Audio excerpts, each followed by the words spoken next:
Bienvenidos una vez más a España Vela y a Lanzalet Televisión. En este quinto capítulo, donde vamos a navegar por las costas occidentales de Andalucía, tenemos una gran sorpresa. Unai Basurco, un gran navegante solitario, uno de los mejores navegantes que tenemos en este país, y mejor persona todavía, se incorpora a capitanear el Gran Jotiti. Vamos a navegar por aguas de Huelva, por aguas de Cádiz, y vamos a disfrutar muchísimo visitando donde sale Colón, donde parte Colón para conocer y descubrir el nuevo mundo, América. Desde Palos de la Frontera visitaremos el Museo de las Carabelas. En Huelva no podemos irnos sin disfrutar de un magnífico jamón de jabugo. Subiremos a Sevilla, conoceremos el Archivo General de Indias. En Cádiz visitaremos su ciudad histórica y en San Fernando dos centros importantísimos de nuestra Armada. Terminaremos el programa a bordo del portaeronaves Juan Carlos I y con una sorpresa que nos brindará mi tripulación, un pequeño baile flamenco. Espero que os guste este capítulo.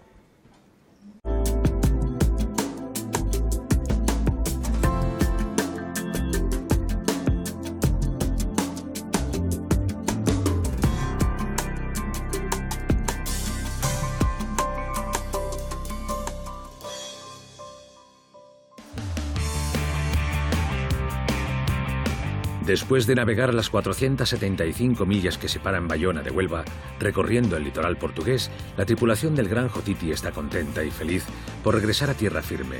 La travesía ha requerido todo su esfuerzo y concentración. Ya divisamos las costas onubenses, el lado occidental de Andalucía, tierra de 1000 aventuras marítimas. Tripulación, ya estamos en Huelva, ¿eh? Esto es el canal, como veis, el canal de Huelva. Sí, y allí a la estribor está el espigón de Mazagón, del puerto de Mazagón. Muy bien. Pues hemos llegado. Buena navegada. Nos has tenido suerte, Unai, macho. Chicos, que vamos preparando la maniobra de riada, vale, luego amarras y defensas, ¿vale? Muy bien. Mascaco, prepara la riada de la mayor, por favor.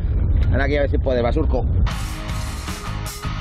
Unai Basurco es uno de los regatistas profesionales en solitario más importantes de España.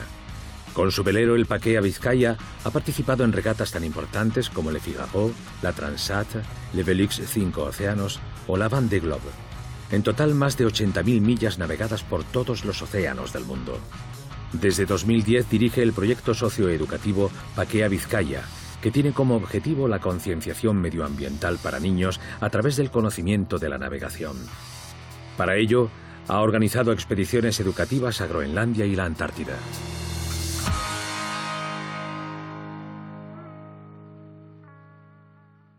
Mi relación con la navegación en solitario ha venido por una evolución, ¿no? Comencé a navegar desde muy joven con mi familia de una forma de ocio, después empecé a competir con tripulación. Finalmente llega un día en el cual estás sin un compañero que vaya contigo a llevar un barco de un puerto a otro y terminas haciendo una pequeña travesía en solitario, ¿no? Y es entonces cuando te das cuenta que la navegación en solitario es algo más intenso y es un reto. Es muy exigente y no tiene muchos tiempos muertos. Tienes perfectamente establecidos los trabajos que tienes que hacer, desde navegar a mantenimiento del barco, a cocinar. Las horas se suceden unas tras otras sin mucha diferencia entre la noche y el día, ¿no? Nos exige buscar nuestros propios límites, los encuentras y es un esfuerzo de superación diario, ¿no? Si hay un lugar que es la meca de todos los marinos del mundo, es Palos de la Frontera, donde comenzó la mayor aventura marítima de la historia. De este puerto onubense, el 3 de agosto de 1492, partieron las 3 carabelas que los reyes católicos pusieron en manos de Cristóbal Colón para buscar un camino más rápido hacia las Indias. Lo que solo los expertos saben es que los naturales de este lugar fueron obligados por los reyes católicos a aportar 2 barcos a la expedición como castigo por los actos de piratería cometidos contra las costas africanas pertenecientes a Portugal. Pero se resistían a ello, y solo cuando los reyes compraron la mitad del pueblo a un noble, los hermanos Pinzones, los más expertos marineros de Palos, se decidieron a acompañar a Colón en su descabellada propuesta de cruzar el Atlántico con rumbo desconocido. El Museo del Muelle de las Carabelas surgió a partir de la Expo 92, cuando se construyeron las réplicas de las 3 naves colombinas para conmemorar el 500 aniversario del descubrimiento de América. Y aquí descansan desde entonces para disfrute de los amantes del mar. Oye, aquí se respira historia y aventura, ¿eh? El ambiente recoge historia de 521 años atrás, con la llegada de Colón aquí a La Rábida. ¿Y por qué vino aquí a La Rábida y a Palos de la Frontera? Después de muchos intentos de recopilar ese apoyo, esa ayuda, ese alguien que entendiera esa idea que él traía en la cabeza de que el mundo era redondo, que quería abrir una ruta comercial hacia las Indias por Occidente, llegó aquí al monasterio de La Rábida para intentar llegar hasta la reina Isabel la Católica para conseguir ese apoyo y financiación, digamos, y autorización para hacer esa gesta. ¿Cómo fueron las condiciones de ese primer viaje? Imaginaros aquí, en estas 3 embarcaciones, a 90 hombres, que fueron los que formaron esa primera expedición, durmiendo al raso, alimentación pues muy básica, nada de fruta, mucho salazón, mezclar agua con vino para que ese agua no se estropeara en esos toneles a las temperaturas que llegan a coger. Y iba totalmente racionado por hombre y por día para intentar llegar al fin de la expedición. Y Daniel, ¿cuál es la función de Palos de la Frontera en esta gesta? Palos juega un papel fundamental. De Palos era la mayor parte de la tripulación y Martín Alonso Pinzón, capitán de la Pinta, y Vicente Yáñez Pinzón, capitán de la Niña, fueron los auténticos ayudantes de Cristóbal Colón en esta gesta. Consiguieron de alguna manera convencer al pueblo de Palos y a sus marineros de que había una posibilidad de descubrir una nueva gesta, apoyando al almirante Cristóbal Colón, y reunir de alguna manera los hombres con arrojo necesario para subir a bordo de estas embarcaciones y dirigirse hacia no sabían dónde, pero con el convencimiento de que iban a descubrir algo importante.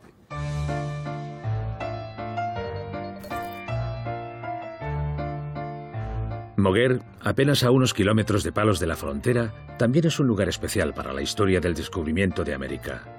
En sus astilleros se construyó la Santa Clara, más conocida como La Niña, por ser propiedad de los hermanos Niño. Pero también es el lugar de nacimiento de uno de los grandes poetas españoles, Juan Ramón Jiménez. Mundialmente conocido por su obra Platero y yo, su amor por Moguer impregna toda su obra. Por eso el legado de Juan Ramón se encuentra diseminado por toda la localidad. Además, nos queda su casa natal, donde está enterrado Platero, la casa que compartió con su esposa Zenobia y el cementerio parroquial donde se encuentra el mausoleo de ambos. Juan Ramón transforma la poesía en 1917 y a partir de ahí ya no se vuelve a escribir poesía como se escribía antes. Rompe completamente el verso, convirtiendo la poesía en el verso libre, y a partir de ahí aparece una generación, que es la generación del 27, que es coetánea al propio poeta, con todas las influencias de la poesía de Juan Ramón. Es el padre del 27, pero es el padre a su vez de toda la poesía española que hasta el momento se está escribiendo. Moguer está al principio y al final de su vida. Es sorprendente comprobar cómo, a pesar del largo periodo de exilio, él no deja de estar recordando permanentemente a Moguer. El jamón pone en el mapa gastronómico a Jabugo. Se cuenta que ya Cristóbal Colón llevó productos de esta localidad en sus viajes, pero el desarrollo de la industria jamonera se produjo a principios del siglo XX y actualmente se mantiene en vigor. El secreto de este jamón es la alimentación natural del cerdo ibérico en las dehesas y la curación. Pero en el sabor también cuenta hacer un buen corte.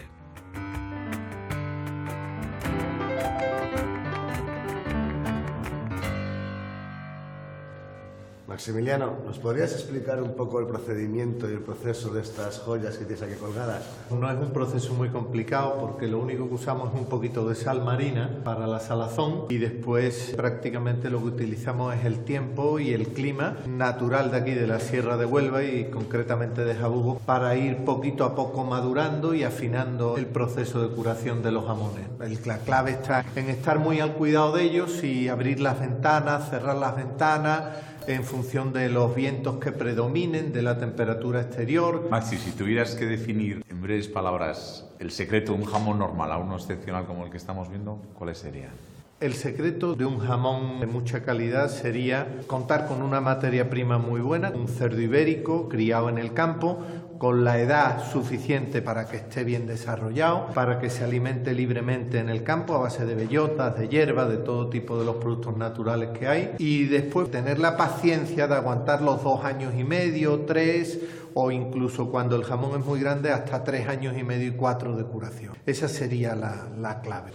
Voy a empezar a quitarle el tocino de protección, que se comienza con un corte a 2 dedos del hueso este. Una vez hecho este corte, comenzaremos a quitarle todo el tocino de la parte de cubrición de la masa. Siempre el tocino lateral le iremos quitando lo que vayamos a consumir, para evitar que el jamón se vaya oxidando. Este tocino es muy bueno guardarlo para cuando consumamos, lo dejas tapado, evita la oxidación de la parte magra. Lo más importante es que sean las lonchas finas, que tenga de todas las partes, magro y tocino. ¿El cuchillo tiene algún secreto para hacer el corte? Siempre fino, hacerlo más largo. Tenerlo entero apoyado y movimientos suaves y largos. Cuando llegamos a este hueso, normalmente lo que hacemos es marcar para separar el hueso de la carne. Eso normalmente se hace para que el cuchillo no acabe dando en el hueso y aprovechemos que no se quede aquí un escalón. Yo creo que el jamón es uno de los alimentos que más proteína te puede aportar en la mar también, en poco espacio, no relativamente mucho peso y buena estiva, ¿no? Y luego envasado al vacío dura muchísimo. En la mar lo podíais llamar vitamina J. Vitamina J fundamental. Nos da mucha fuerza para la navegación.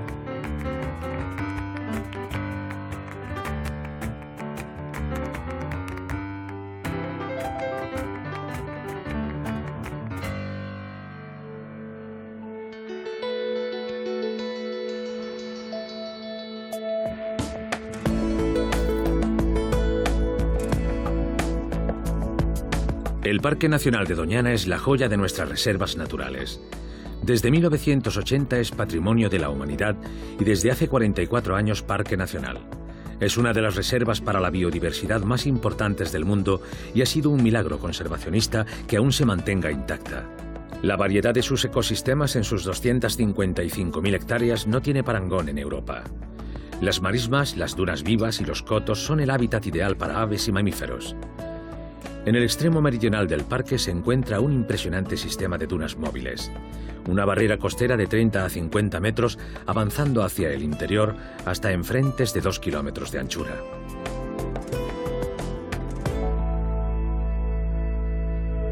Antonio, dinos dónde nos encontramos ahora mismo. Ahora mismo nos encontramos en el interior del Parque Nacional, en el ecosistema de dunas, en el cual tiene una extensión de unos 26 kilómetros bordeando la playa y se mete hacia el interior pues unos 6 kilómetros. ¿Cómo se forman estas dunas? Bueno, pues estas dunas empiezan a formarse por el aporte de sedimento que trae el río Guadalquivir a su desembocadura y cuando se deposita en la orilla, pues ese sedimento con los vientos de poniente, que son los vientos que predominan, el viento mete la arena para adentro y para crear una duna pues solamente hace falta que un obstáculo lo pare, que es la vegetación autóctona que tenemos aquí.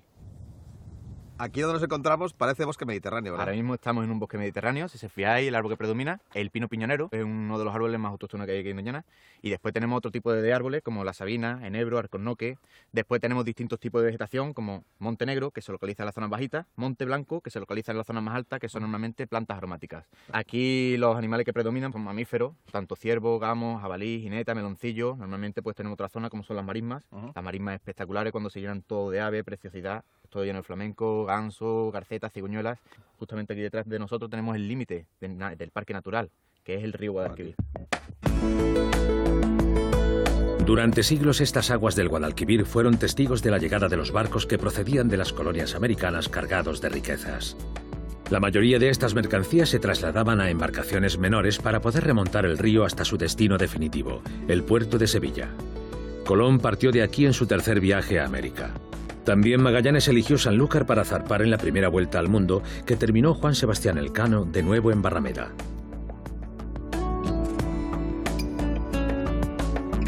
Sevilla fue elegida el lugar ideal por los reyes católicos para monopolizar el comercio con las Indias por la sencilla razón de que su puerto y sus tierras eran más seguras que las de Huelva o Cádiz. El Archivo General de Indias de Sevilla se creó en 1785 por decreto del rey Carlos III para centralizar toda la documentación de la administración de las colonias españolas. El archivo cuenta con 43.000 legajos, 80 millones de páginas y 8.000 mapas que ocupan 9 kilómetros de estanterías. Es Patrimonio de la Humanidad por la UNESCO desde 1987. Guarda gran cantidad de piezas de incalculable valor histórico, por lo que aquí vienen a documentarse investigadores de todo el mundo. Bueno, todos los documentos de América estaban repartidos por España y el rey decide ponerlos en un edificio sólido, seguro, y fue elegido la Lonja de Mercaderes a la orilla del Guadalquivir. Este edificio se construye para los comerciantes de Sevilla. Lo mandó construir Felipe II porque los comerciantes de Sevilla estaban alrededor de la catedral y molestaban al cabildo catedralicio. Entonces Felipe II le dio el terreno y hizo más, le mandó a su arquitecto, Juan de Herrera, el que había hecho el monasterio del Escorial.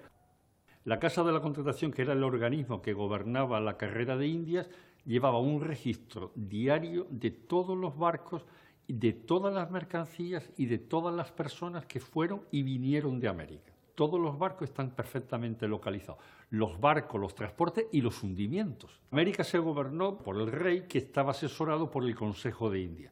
Entonces lo que se conserva aquí es toda la correspondencia recibida desde América en respuesta a todas las cartas que mandaba el rey y el Consejo de India-América. El Archivo de India es el único archivo del mundo que reúne la documentación de todo un continente, que es América y de parte de Asia.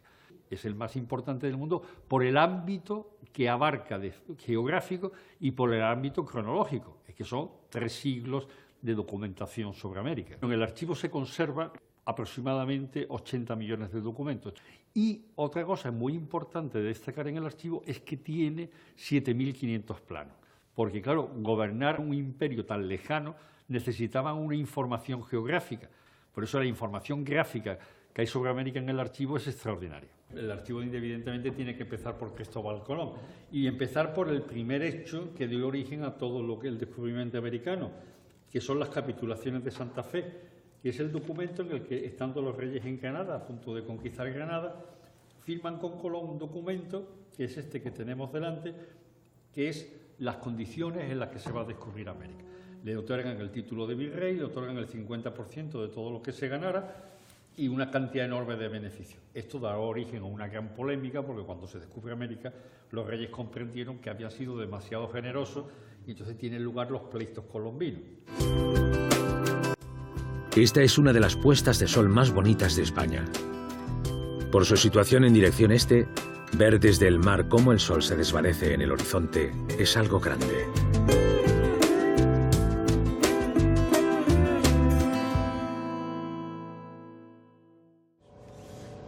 Esta es la navegación que vamos a hacer hoy, chicos, de Mazagón a Cádiz, unas 45 millas de distancia, y la previsión meteorológica es de fuerza 4-5, unos 16 a 20 nudos. 30 kilómetros hora. Eso es, el resto. Yo calculo que nos llevará unas 6 horas. Así que bueno, nada, a disfrutar. Viento de popa, sol y cuidado con los palangres, eso sí. ¿Vale? ¿La comida qué hora? 2:30 las lentejas esas ricas. Perfecto. ¿Qué vas a hacer, lentejas? Lentejas. Muy bien. Dame un abrazo, hermano.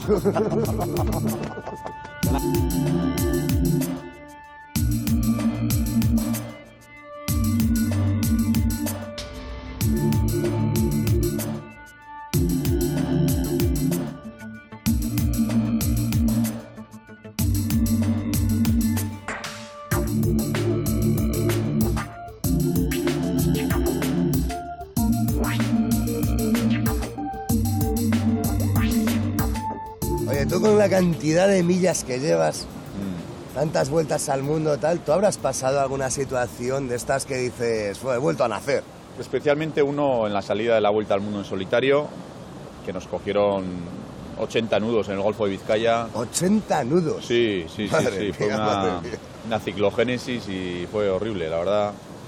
Un viento terrible que no puedes ni mirar al mar porque viene todo blanco, tienes que ir a gatas por el barco, si no el viento te tira. El ruido es insoportable y luego, bueno, en mi caso, al temblar el mástil porque estaba la vela un poco deshilachada, parece que alguien agarra el barco con la mano y lo sacude, ¿no? Se mueve todo el casco, una sensación bastante desagradable, ¿no? Pero bueno, no queda más que salir de eso, ¿no? Y te hace humilde y sobre todo te hace darte cuenta que no eres nada, ¿no? Y que la mar siempre es inmensa y siempre muestra sus reglas.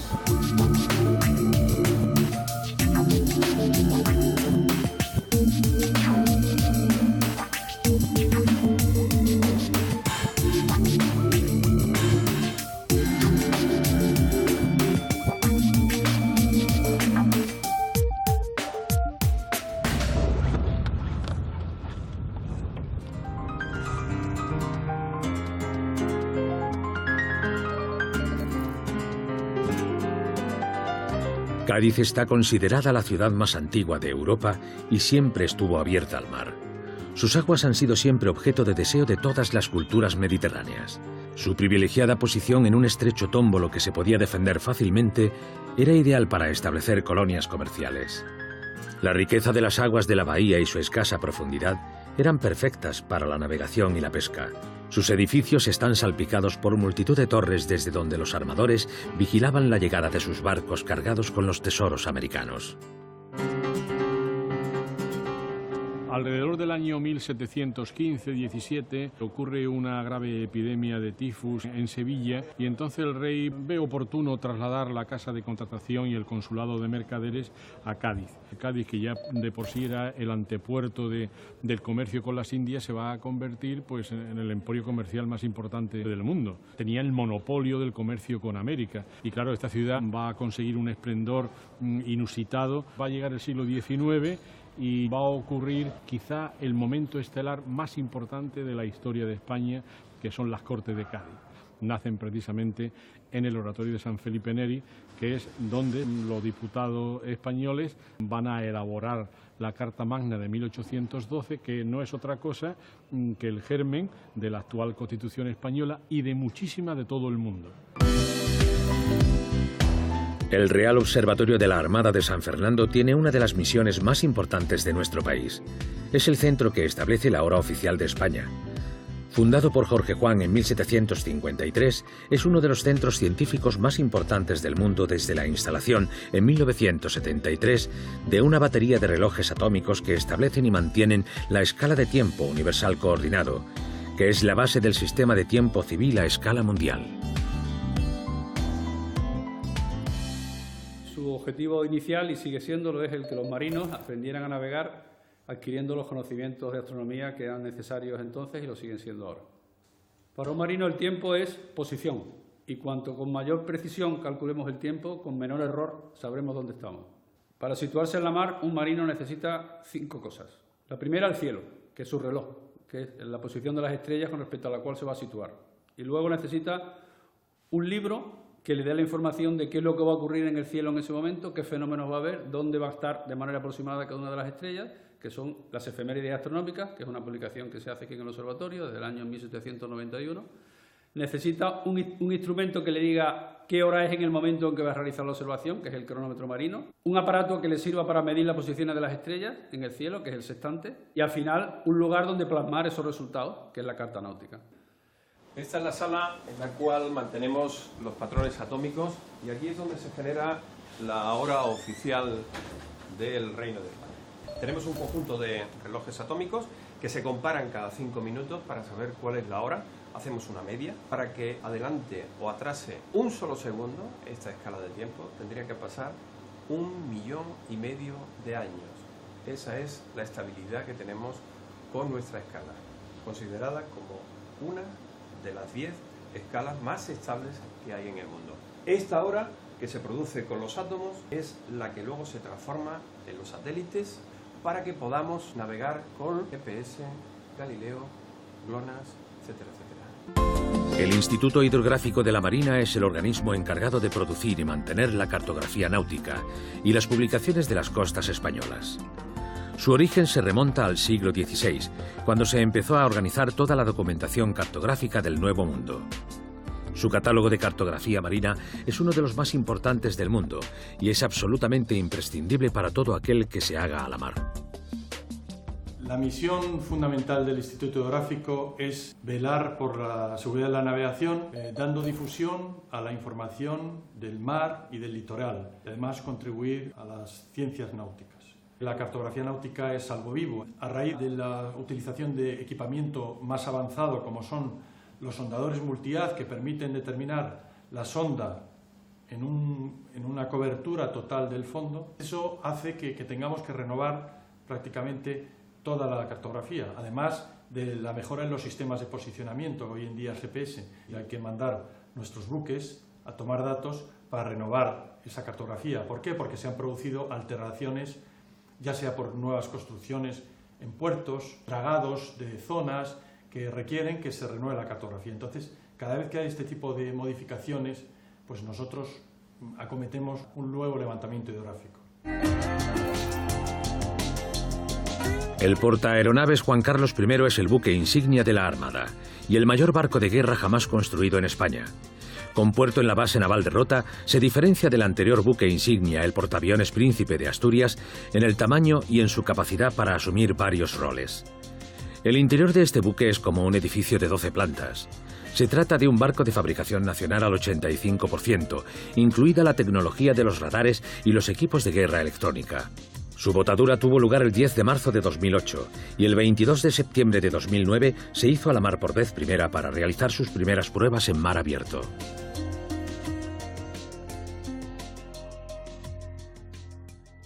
Estamos en el puente de gobierno, desde aquí gobernamos el barco, disponemos de todas las ayudas a la navegación necesarias para hacer la navegación segura. En la dotación del barco somos 300 personas, aunque dependiendo de la operación que realizamos podríamos llegar a 1.500 personas a bordo. Ahora nos encontramos en el primer día de vuelo. Para que os hagáis una idea, es como si fuera la torre de control de un aeropuerto civil. Desde aquí se controlan las aeronaves tanto en la aproximación, toma y despegue, y también el control de las aeronaves en la cubierta. Desde aquí es donde toman y despegan las aeronaves. Tiene una longitud de 205 metros con 31 de manga. ¿Este buque principalmente qué misiones realiza?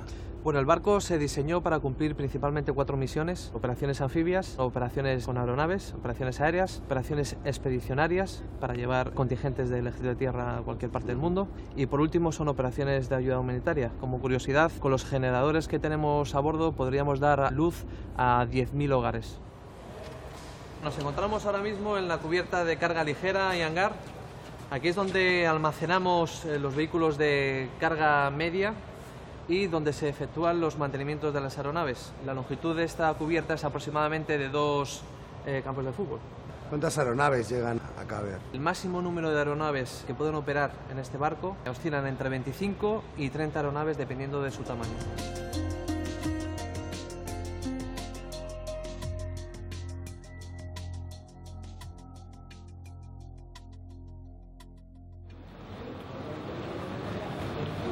Si hay algo más típico que los carnavales en Cádiz, son sus tortillitas de camarones.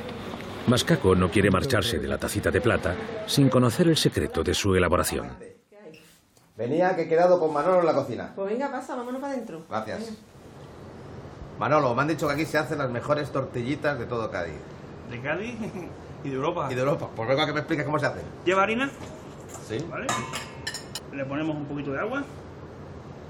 ¿El agua cómo lo pones? El agua fría. Cuanto más fría, mejor. Vamos batiendo para que no se hagan bromos. Yo calculo unos 30 gramos de sal por medio kilo de harina. A continuación le echamos el perejil. Fresco. Fresco, siempre fresco. Le echamos cebolleta fresca, ya va cogiendo forma. Sí. Mira, por último, le agregamos el camarón. Camarón de las salinas de aquí de San Fernando. ¿Cómo sabes que la masa está hecha? Mira, ¿ves la cuchara? Sí. Le hacemos una rayita y esperamos que tarde en unirse los dos bordes. En el momento que tarde en unirse, sabemos que la masa está perfecta. Pues ya tenemos la masa lista para freír cuando tú quieras. ¿Cuál es el recipiente idóneo? Una paellera. Por dentro del aceite lo justo. Ni mucho ni poco. La costra italiana, unos golpecitos en el centro, ¿vale? Que es lo que te va a hacer que la tortilla abra. ¿Cuánto tiempo las tienes? Aquí unos 8 o 9 minutos nomás. Y te das cuenta cómo ya va cogiendo, el camarón. La tortilla va cogiendo forma. Bueno, ¿ves? Ya, la tortilla ya la escurrimos un poquito de aceite. Sí. Y ya está lista para comer. Manolo, yo no me puedo aguantar. Pues Yo tengo venga. que probarlas ya. Pues al lío. Uy. Esto a probarla, que esto está... Qué crujiente. Riquisita. Se nota, ¿eh? La ¿Cómo brisa. sabe el camarón? Con el amanecer, el gran Jotiti y su tripulación volverán a la mar. Pero antes, Unai Basurco, el capitán en funciones, quiere hacerles un regalo especial. Estando en Cádiz, nada mejor que una juerga flamenca. Te hemos querido regalar esto a toda la tripulación por tu generosidad, por tu entrega, no solo a ti, también al Jotiti, que nos lleva, nos trae y nos cuida. Qué gran barco.